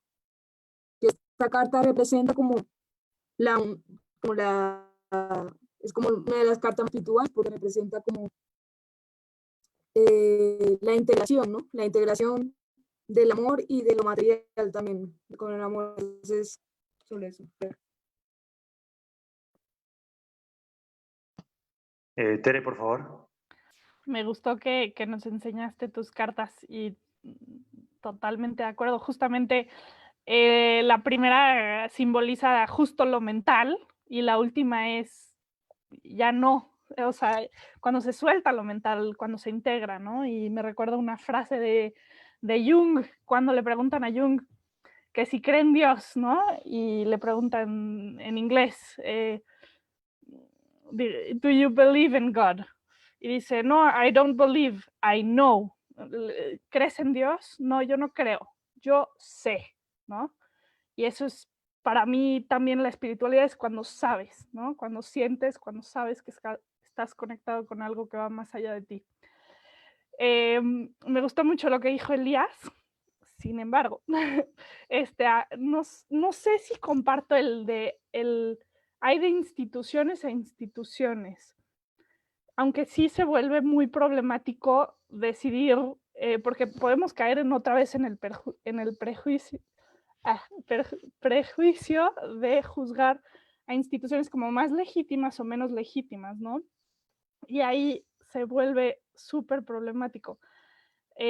Más bien como propuesta, a lo mejor se me ocurre qué tanto esta práctica, esta religión está conduciendo a las personas al amor, ¿no? Si te estás separando del amor, a lo mejor no es una práctica, un ritual, una religión que sea benéfica para ti, ¿no? Pero si te acerca al amor, me parece muy bien, no sé qué opinen. Totalmente de acuerdo. ¿Rodrigo pidió la palabra o Es como primero al final tú, Marco? es el amor. Sí, vale. Ujú. Rodrigo, Me por estoy favor. pensando un poco en lo que comentaba Elías. Me parece interesante, por ejemplo, esto que dice de que la religión popular o ese concepto es colonial. Coincido en eso, pero creo que también es una herramienta que sí nos permite detectar como cierta forma de movimientos, ¿no? Al interior de las religiones. Y lo pienso mucho, por ejemplo, en relación con las revoluciones, justamente, ¿no? Que, o sea, emergen de cierto sector en específico, ¿no? No emergen, digamos, emergen de una forma casi independiente de lo que serían las élites, ¿no? O sea, por ejemplo, en el caso de una huelga, en el caso, digamos, de un movimiento obrero, pues emergen justamente desde esas bases, ¿no? Y no desde, digamos, desde arriba. Hay veces que pues está apoyado, hay diálogos, o sea, coincido también en que no es una cosa que podemos pensar totalmente en abstracto porque no se va a poder aplicar, pero sí creo que nos puede servir como una referencia, ¿no? A ese punto, ¿no? De detectar exactamente cuál sería la diferencia, ¿no? De un movimiento popular, ¿no? Entonces, por ejemplo, lo pienso nuevamente en el caso de la Santa Muerte, creo que ahí es muy claro. Y sí, o sea, obviamente camina hacia la institucionalización, seguramente ya habrá quien haya registrado eso como una AR, ¿no? Propiamente, pero lo interesante pues es cómo emerge, ¿no? Justamente, ¿no? Cómo se da, ¿no? Al inicio. Y ya después lo que suceda creo que ya es otro tema, pero me gusta mucho eso, porque sí creo que no lo podemos pensar en abstracto, también, o sea, coincido en esa parte. Creo que sí es algo muchísimo más vivencial, pero sí a mí sí me gustaría como rescatar la parte de pensar que hay una religiosidad que viene de las bases, ¿no? Base 1, strike, base 2, base 3. ¿Quién desea por acá darle un revire, por favor? ¿Cómo se sienten? Puede ser que, como venimos toda esta sesión, no tiene que ver tanto con el intelecto, sino más bien cómo nos vamos sintiendo. Yo, la verdad, un poco contarles, me gusta mucho y francamente porque me gusta llorar y me gusta llorar con la gente. Entonces, eso me encanta. Para mí eso es religiosidad popular, llorar, por ejemplo. Elías, ¿tienes algo que decirnos? Solo mencionar los saludos de Sandra Ramírez y Valentín Méndez, ¿no? Que están mandando saludos también acá al grupo. Gracias. Saludos a la banda de Facebook que haga preguntitos también. Y bueno, Salvador se tuvo que retirar. Rodrigo, ¿quieres decir algo? Sí, de que algo que tú mencionabas y que me gustó mucho que decías hace rato es sobre esta fuerza, ¿no? Que pareciera que surge en los grupos, ¿no? Cuando se reúnen, ¿no? Y justamente creo que lo interesante es cómo se da, por ejemplo, en estos grupos que no tienen tanta formación doctrinal, este tipo de movimientos, ¿no? Se empiezan a juntar, es algo como que no tiene un orden propiamente lógico. Eso, por eso yo pensaría que hay como, digamos, algo que distingue, ¿no? A un poco a la religión oficialista o más dogmática. Eso me gustó y me hizo pensar justamente desde que mencionaba lo de Jung, pues esto que él dice un poco también de que cuando la gente a veces se junta y las masas se reúnen, actúan un poco como un animal, como que si cobrara una vida propia, ¿no? Entonces eso a mí me gusta también pensar así que esa es la naturaleza de la religiosidad popular, que es algo como de un cuerpo, ¿no? Que está reaccionando, que es la vitalidad del pueblo, básicamente, ¿no? Sí. Usaré otro ejemplo que es muy famoso. Tal vez conozcan a esta deidad que se llama Ganesh, que es una especie de elefante. La sílaba Gan, Ganachakra, Gana, Ganesh, indica pueblo. En India, para decir pueblo, es un maldito elefante y por eso existe esa deidad. Pero lo que se está invocando es la fuerza justamente de este gran animal, que es estar en bola, pues, ¿no? Y otra definición que proviene de ese mundo es justamente Ganachakra, que significa un lugar de comida, un lugar de comunión. Justamente, digo, no voy a ponerme a decir que es lo mismo, pero como la mesa de la última cena, ¿no? El populus, la religión popular, si te invita a cenar y a comulgar con los demás, en esas yo sí voy. Por acá, ok, Elías, gracias. Yo recuperando lo que decía Rodrigo, me hace más sentido hablar de espiritualidad o religiosidad de base que popular. Quizás sea una cuestión meramente terminológica o quizás sea porque porque he vivido en comunidades eclesiales de base. Pero también sé que es un término equívoco, ¿no? Porque al final, pues no podemos simplemente, lo decía Manuel en su momento, ¿no? Están mucho, o sea, las personas que van, o sea, muchas de las personas que van a Guadalupe, ¿no? Como el padrecito de derecha que recibe dinero del gobernador para ocultar cosas, ¿no? Un día normal en México. Entonces, o sea, digamos que no podríamos hacer como en una línea transversal o poner como sinónimos base popular, izquierda disidente, ¿me explico? O sea, no son como sinónimos, sino que es como un todo, así como chimichurri o todo revuelto, ¿no? O sea, es una cosa que no tiene forma, pues, que escapa a toda posibilidad de acotación conceptual, ¿no? Pero que sin duda, pues, nombrarle ayuda, ¿no? A ir caminando. Un poco lo que decía Tere, o sea, sí, yo estoy de acuerdo con el amor, ¿no? Ahora, el amor, pues, creo que significa una y tantas cosas, pero bueno, ahí hay ya un criterio de legitimización, ¿no? Inclusive un criterio de validez, ¿no? El que tú acabas de decir sobre la experiencia.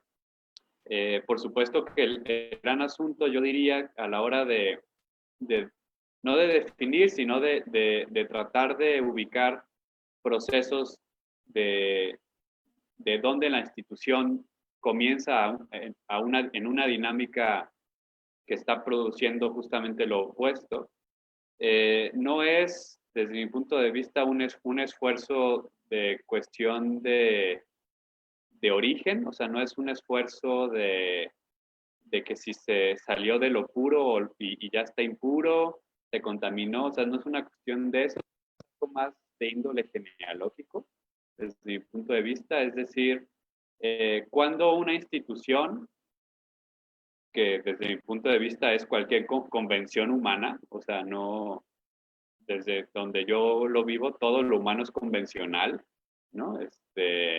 Hay cosas que pueden estar, digamos, atravesadas por un halo mistérico y, o sea, no digo, todo lo humano es convencional, pero no todo es convencional, ¿no? O sea, no todo se reduce a la convención, ¿no? Yo sí creo que hay dimensiones que lo rompen, pero no es que sean totalmente libres de la convención o de los acuerdos implícitos, explícitos, conscientes o inconscientes. Pero lo que voy es que cuando una institución comienza, y eso es lo que le llamamos contraproductividad, comienza a producir justamente lo opuesto a lo que es la propia institución quería producir o quería generar, pues estamos hablando ya de una institución que está pues en pasos, en sus propios términos, bastante, pues digamos ya se salió, ¿no? De nuevo, traigo agua al propio molino, o sea, yo considero que la Iglesia Católica ha generado una serie de dinámicas institucionales totalmente contraproductivas.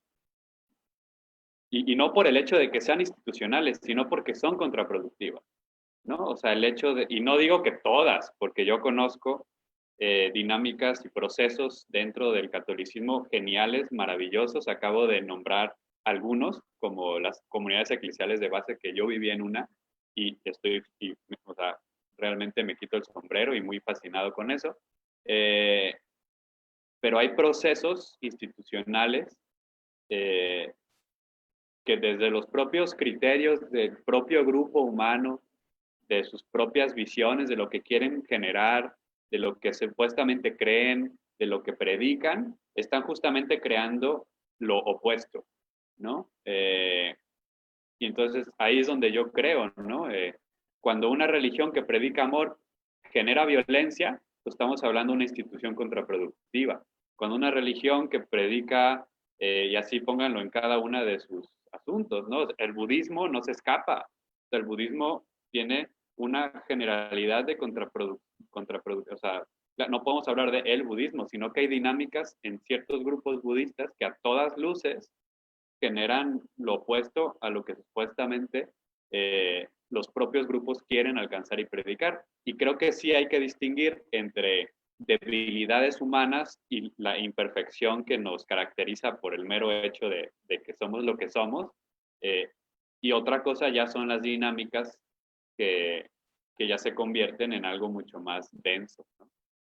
Y entonces yo sí creo que es que lanzarnos a la reflexión, cada grupo, no una reflexión general, que plantee criterios universales y que defina de una vez por todas cuándo una institución. No. Este grupo aquí, nosotros 5 y 6, 7 que éramos hace unos minutos, ¿no?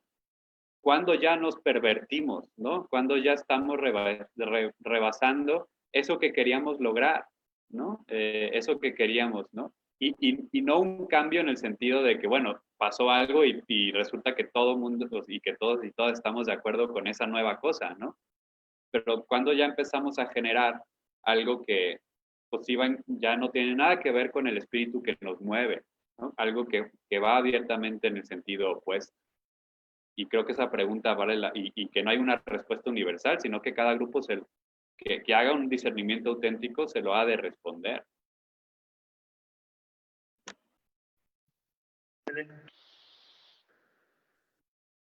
Manuel, tienes levantada la mano, ¿quieres hablar? Te la bajo, ya. Pues así, yo más bien como que quería preguntarles a Tere y a Elías, o sea, cuando dicen que el criterio sería, por ejemplo, que una espiritualidad te acerque más al amor y que no te separe a él, o sea, ¿cuál es el criterio para decir que algo es amoroso y que algo no es amoroso? Porque también, pues, si fuera así de sencillo, creo que no estaríamos tan perdidas y perdidos en todo el mundo sobre esto, en ponernos de acuerdo en los valores, ¿no? O sea, los valores dependen de cada cultura, de cada tradición. Entonces, para un budista el valor máximo va a ser una cosa y para un cristiano otra, ¿no? Y se van a criticar siempre. Entonces, ¿qué sería, o sea, cuál sería para Tere y para Elías, que hablaron de eso, este término, cuál sería el criterio del amor? Me fascinó tu pregunta, se me hizo súper buena. Yo creo que cuando uno actúa en plena conciencia, cuando una persona está en plena conciencia de sí, no puede obrar mal, ¿no? Bueno, según podríamos problematizar y decir una cosa que puede ser buena, después puede ser mala, como criticaban mucho a Kant, que, por ejemplo, no decir mentiras, ¿no? Y decía, ¿y qué si estás escondiendo un nazi, no? Lo criticaron años después. Está mal esa mentira que estás, digo, ¿qué si estás, perdón, lo dije mal, ¿qué si tú estás escondiendo a una persona de un nazi, ¿no? A un judío de un nazi? Esa mentira que dijiste es una mala acción tuya, ¿no? Y digo, no sé, podríamos debatir mucho tiempo, pero tengo la profunda creencia o convicción de que si una persona está en plena conciencia y en un estado de conciencia de presencia, no puede obrar mal, ¿no? Digo, podríamos debatir también bastante sobre ese punto, pero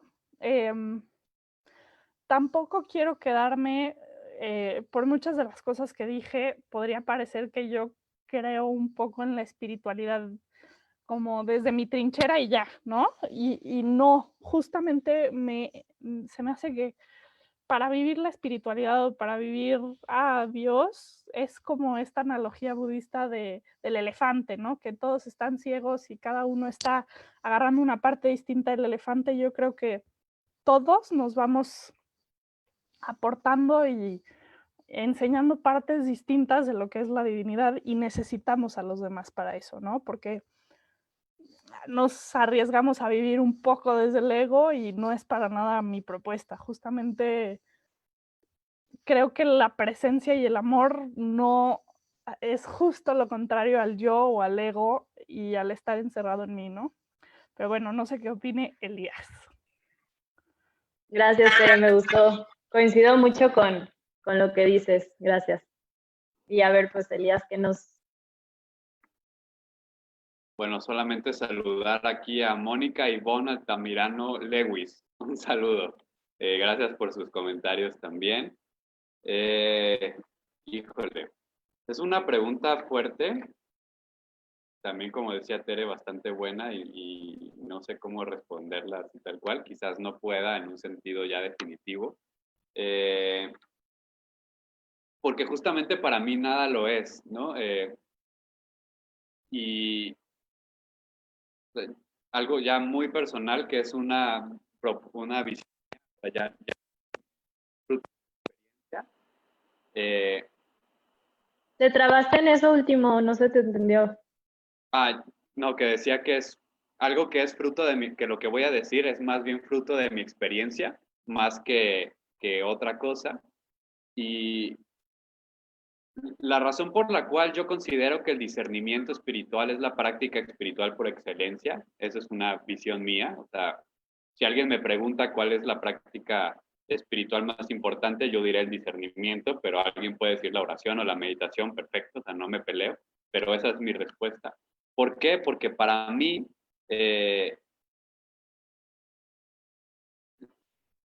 hay una dimensión, o sea, ahorita me trabé, pero porque dejé de hablar, estoy pensando. Para mí hay una dimensión anárquica, no solamente en cuanto a propuesta política o social, sino que en la propia dimensión más profunda de la realidad es anarquismo. Es decir, no es algo inamovible que simplemente nos conectamos y ya está ahí dado de una vez por todas como una especie de sabiduría perenne, ya digamos dada, ¿no? Sino que para mí ese fondo de la realidad, esa fuente, es un dinamismo que cambia y se transforma, ¿no? Y que en ese sentido es anárquico, pues no tiene araje, no tiene origen, no, en el sentido no tiene un fundamento, ¿no? Y aquí estoy siendo totalmente anti-ignaciano de cierta manera porque no creo en un principio y fundamento, pero al mismo tiempo estoy siendo totalmente ignaciano, que es una de las espiritualidades que son de mi columna vertebral, porque, digamos, yo quiero llevar al máximo ese insight de Ignacio del discernimiento, porque yo creo que si nos tomamos en serio, llegaríamos a esta conclusión de que justamente lo que no podemos hacer es tener un criterio, ¿no?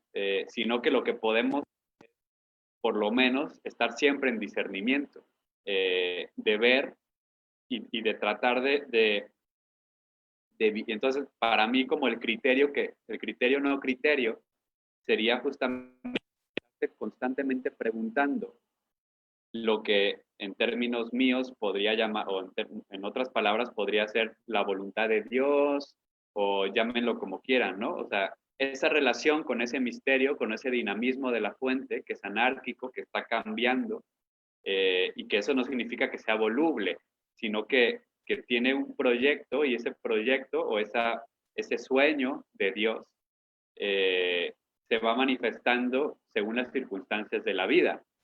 Y en ese sentido, para mí el criterio no criterio sería esto que estoy haciendo o esto que me estoy moviendo, esto que estoy queriendo hacer, lo estoy haciendo desde un discernimiento, lo estoy haciendo desde tratar de conectarlo con esa fuente, preguntarle a esa fuente, tratar de conectarme con la comunidad y con mi interior y tratar de ver si eso que estoy apostando o queriendo hacer está en sintonía con ese deseo que late en la profundidad de la vida o no.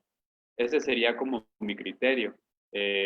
Quizás a eso se le puede llamar amor, ¿no? Estar en sintonía con ese deseo. Y si eso, si por eso le entendemos amor, estaría yo de acuerdo. Pero esa sería un poco como mi visión, que trata de alejarse de decir, bueno,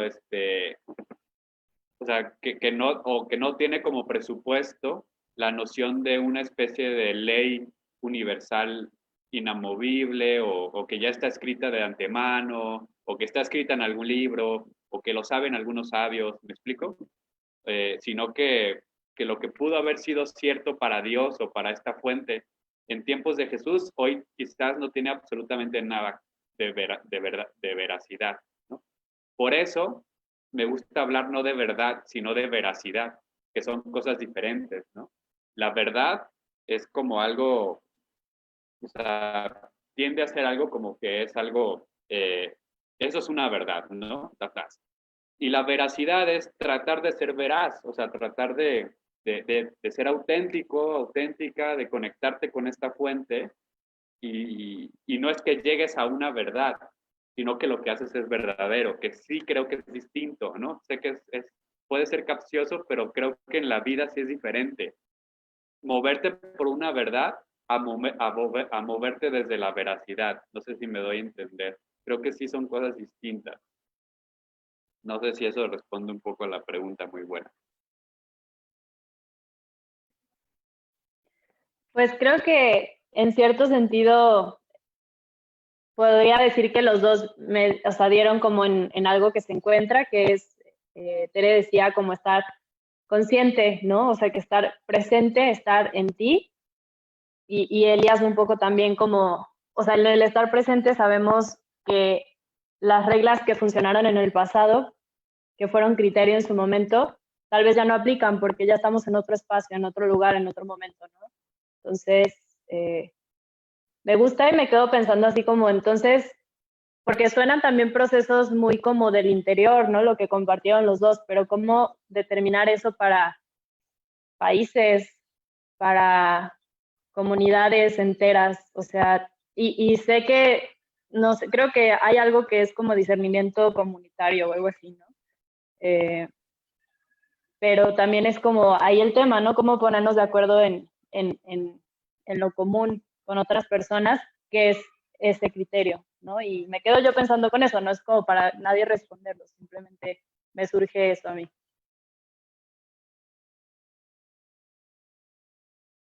Pues yo solo agregaría que sí, o sea, sí hablé de comunidad y creo que el discernimiento es comunitario o no es, simplemente. O sea, el discernimiento es frente a Dios, comunidad, no es frente a tu conciencia. Por supuesto, o sea, es importante, ¿no? O sea, algo que de plano tú sientas que no y por más que, o sea, pues no, ¿no? Pero si es solo frente a tu conciencia, pues no, ¿no?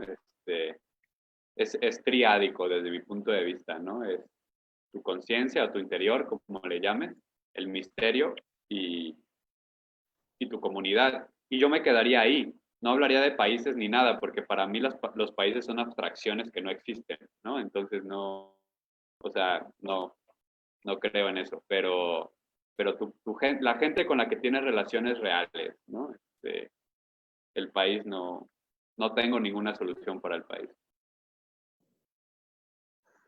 Bueno, chicos, estamos a buena hora, ¿cómo se sienten?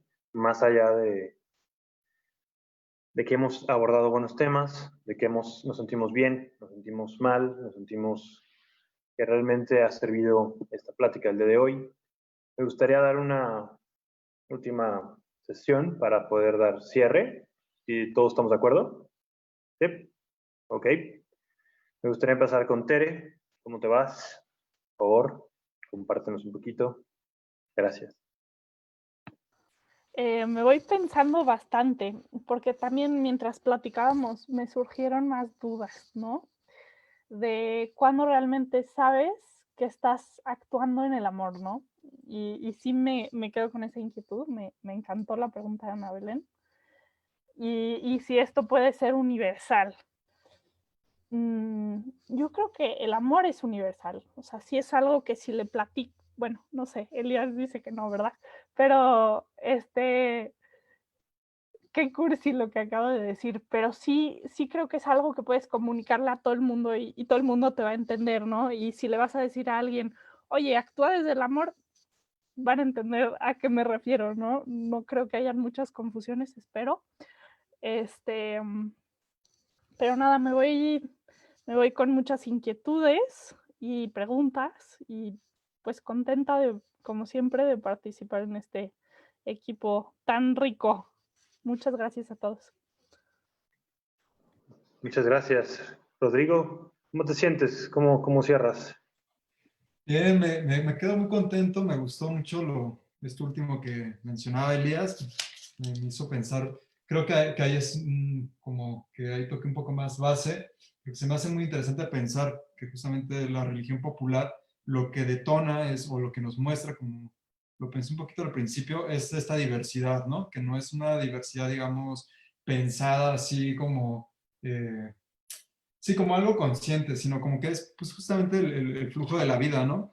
Este último que mencionaba Elías me hacía pensar bastante en lo que dice Ibn Arabi, este místico musulmán, que pues dice un poco que ni siquiera uno mismo cree las mismas cosas todo el tiempo, ¿no? O sea, más bien, uno nunca tiene la misma creencia, ¿no? O sea, la tienes una vez y ya, ¿no? Y conforme va pasando la vida, conforme va viendo esta línea, pues esa creencia se va haciendo más amplia, ¿no? Me quedo muy tranquilo pensando un poco que la religión popular, a lo mejor para mí, para mi persona, lo que detona cada vez que lo veo es que siempre formas novedosas, eso diría, innovadoras de pensar la divinidad y que lo chido sería, al menos, o sea, pensándolo para mí, para no volverlo una norma, sería ser capaz de acogerlas y que eso mismo, aunque no sea mi espiritualidad, sí la pueda entender, ¿no? Y al acogerla, pues pueda ser como más amplio en ese sentido, como digamos, la conciencia, el corazón, ¿no? Propiamente. Y pues eso mismo, forjar comunidad quizá, ¿no? Aunque no sea una creencia popular, porque seguramente si me encuentro, aunque sea con una religión de lo que llamaríamos élites, pero que sea ajena a mí, pues igual yo creo que me va a sorprender, ¿no? Y está chido vivir como también en ese asombro que te permite como acceder a nuevas formas de entendimiento, creo yo. Entonces, pues muy contento. Y gracias también por tu... Pues, para mí me fue muy nutritiva esta charla. Gracias, Rodrigo. Elías.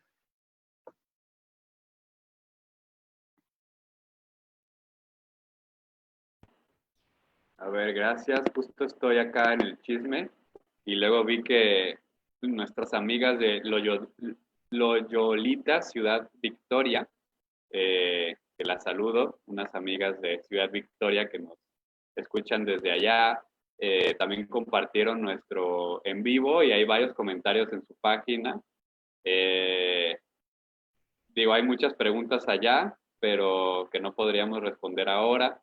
Pero bueno, gracias por compartir como eso.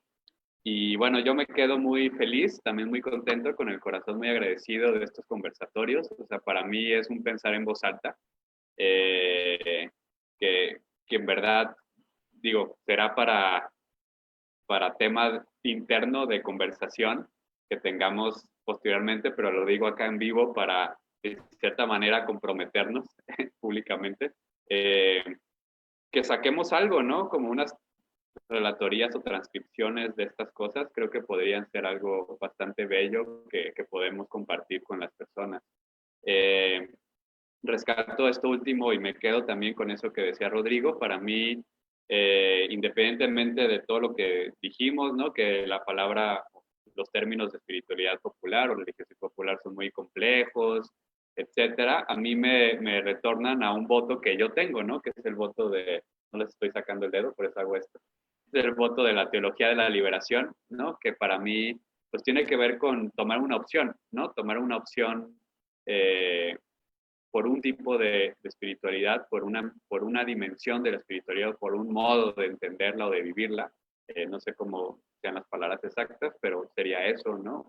Una apuesta que ahora Rodrigo la ponía como una apuesta de la base, ¿no? Una apuesta por la liberación, ¿no? Y pues eso a mí es lo que más me ha llegado de lo que he vivido, de esto que genéricamente llamamos espiritualidades populares o eso, y con eso me quedo reafirmado y confirmado de esta enseñanza y de que hice hace varios años y que continúo queriendo sustentar. Muchísimas gracias. Muchas gracias. Ana, ¿cómo cierras? Pues yo me quedo así muy cargada de la cabeza, me duele mucho la cabeza. Necesito así como que bajar todo al cuerpo y ahorita voy a hacer yoga, entonces todo bien. Me quedo como siempre movida, pero esta vez no tanto como una invitación tan concreta, tal vez como las otras veces en profundizar en temas, sino más bien simplemente creo que siempre me abren el panorama, todos ustedes y todas ustedes, porque cada quien tiene su experiencia, ¿no? Que compartir, bien válida, y disfruto mucho tener el espacio de platicar sobre temas que me interesan como son estos. Y hoy sentí que estuve más como escuchando, que aprendí un montón y va a haber días así, ¿no? Va a haber días donde toca recibir y toca dar. Y siento que hoy recibí más, pero por eso me siento muy cargada, entonces necesito como bajar la información. Pero muchas gracias. Y nosotros recibimos también de ti mucho, aunque no te des cuenta. Bueno, muchas gracias. Yo también agradezco mucho a los que estuvimos por acá. Ya se fue Salvador, ya se fue Marta, no estuvo Teremike, pero en nombre de él, que me encargó mucho este día, estoy muy feliz. También creo que no buscamos soluciones. Me gusta mucho porque los voy conociendo. Y ese es un proceso que en realidad disfruto de las pláticas, ¿no? Es como, te quiero más porque te desnudas más. Creo que es una proporción que le usamos en otros lugares, ¿no? Creo que no me queda más que decir que a nombre de Amanecer, muchísimas gracias. También por allá a los que nos están escuchando en Facebook. Recuerden que se trata de platicar, no porque buscamos la verdad, sino porque buscamos sobre todo conocernos, ser amigos y estar más cerca. Muchísimas gracias por seguir este conversatorio y nos veremos en 2 semanas. Gracias. Gracias, Manuel, bye. por facilitar. Dios. Chao. Bye.